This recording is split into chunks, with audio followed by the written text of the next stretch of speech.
নমস্কাৰ বন্ধু বান্ধৱীসকল আপোনালোকক স্বাগতম জনাইছোঁ জাগৰণ ইউটিউব চেনেললৈ। বন্ধু বান্ধৱীসকল, আজিৰ এই ভিডিঅ'ত আমি আলোচনা কৰিম 2025 বৰ্ষৰ জানুৱাৰী মাহত মুকলি হোৱা কিছুমান নতুন চাকৰিৰ ওপৰত।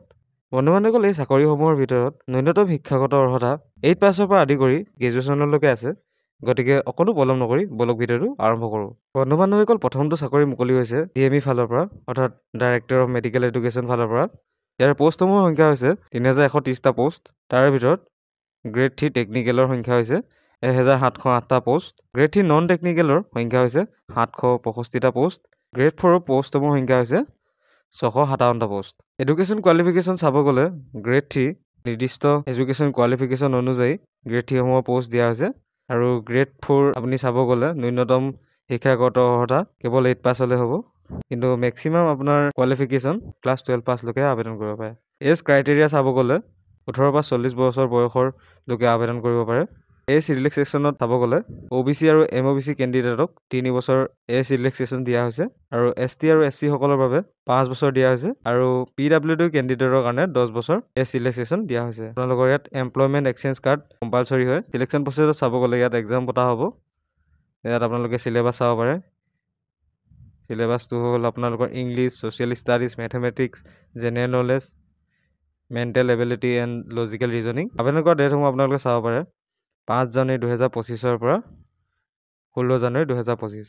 ভিডিঅ'টোৰ ডেছক্ৰিপশ্যনত আপোনালোকক এপ্লাই কৰা লিংকসমূহ দিয়া যাব। এতিয়া আহিছোঁ আমি নতুনকৈ মুকলি হোৱা ছেকেণ্ড চাকৰিলৈ। বন্ধু বান্ধৱীসকল, দ্বিতীয়টো পষ্ট মুকলি হৈছে SBI PO ফালৰ পৰা। ইয়াত আপোনাৰ টোটেল নাম্বাৰ অফ পষ্ট আছে 600। অৰ্গেনাইজেশ্যনটো হ'ল ষ্টেট বেংক অফ ইণ্ডিয়া ফালৰ পৰা।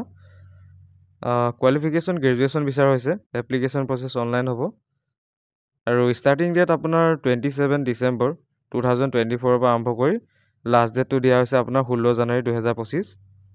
এক্সাম চেণ্টাৰ আপোনালোকৰ ডিব্ৰুগড়, গুৱাহাটী, যোৰহাট, শিলচৰ, তেজপুৰ এইবোৰ ঠাইত হ'ব। এডুকেশ্যন কোৱালিফিকেশ্যন আপোনালোকে জানেই, ডিগ্ৰী হ'ব লাগিব। Any discipline recognise government authorise কলেজৰ পৰা যিকোনো গ্ৰেজুৱেট ডিগ্ৰী হ'লে হ'ব। এজ লিমিট দিয়া আছে 21 বছৰৰ পৰা 30 বছৰ বয়সলৈকে। এজ ৰিলেক্সেশ্যন দিয়া হ'ব আপোনাৰ OBC আৰু MOBC কেণ্ডিডেটৰ কাৰণে 3 বছৰ, ST SC কেণ্ডিডেটৰ কাৰণে 5 বছৰ, আৰু PW কেণ্ডিডেটৰ বাবে 10 বছৰ। আৰু এপ্লিকেশ্যন ফিজ চাব গ'লে আপোনাৰ ST SC কেণ্ডিডেটৰ কাৰণে এপ্লিকেশ্যন ফিজ নীল, কিন্তু জেনেৰেল OBC EWS কেণ্ডিডেটৰ কাৰণে 750 ৰুপিজ বিচৰা হৈছে। ইয়াত আপোনালোকে চিলেবাছ চাব পাৰে। English, quantitative aptitude, reasoning and computer aptitude, general awareness, data analysis, English language, essay and letter writing আদি কৰি আপোনাৰ চিলেবাছসমূহ ইয়াত দিয়া হৈছে। ইয়াত নিগেটিভ মাৰ্কো দিয়া হৈছে। প্ৰতিটো ইনকাৰেক্ট আনচাৰৰ কাৰণে 1/4% আপোনাৰ নিগেটিভ মাৰ্ক কটা হ'ব। আপোনালোকে এক্সাম চেণ্টাৰসমূহ চাব পাৰে। অসমৰ বাবে ডিব্ৰুগড়, গুৱাহাটী, যোৰহাট, শিলচৰ, তেজপুৰ আদিত এক্সাম চেণ্টাৰসমূহ আছে। এই পষ্টসমূহৰ বাবে এপ্লাই কৰা লিংকসমূহ ভিডিঅ'টোৰ ডেছক্ৰিপশ্যনত দিয়া আছে। নেক্সট জব আপডেটটো আহিছে APSCৰ ফালৰ পৰা, জুনিয়ৰ এডমিনিষ্ট্ৰেটিভ এছিষ্টেণ্টৰ পষ্ট। ইয়াত টোটেল পষ্টৰ সংখ্যা আছে 14টা পষ্ট। কোৱালিফিকেশ্যন বিচাৰ হৈছে গ্ৰেজুৱেট। এপ্লিকেশ্যন প্ৰচেছ অনলাইন হ'ব। এপ্লিকেশ্যন ফিজ আপোনালোকে চাব পাৰে 47.20 ৰুপিজ অনলি।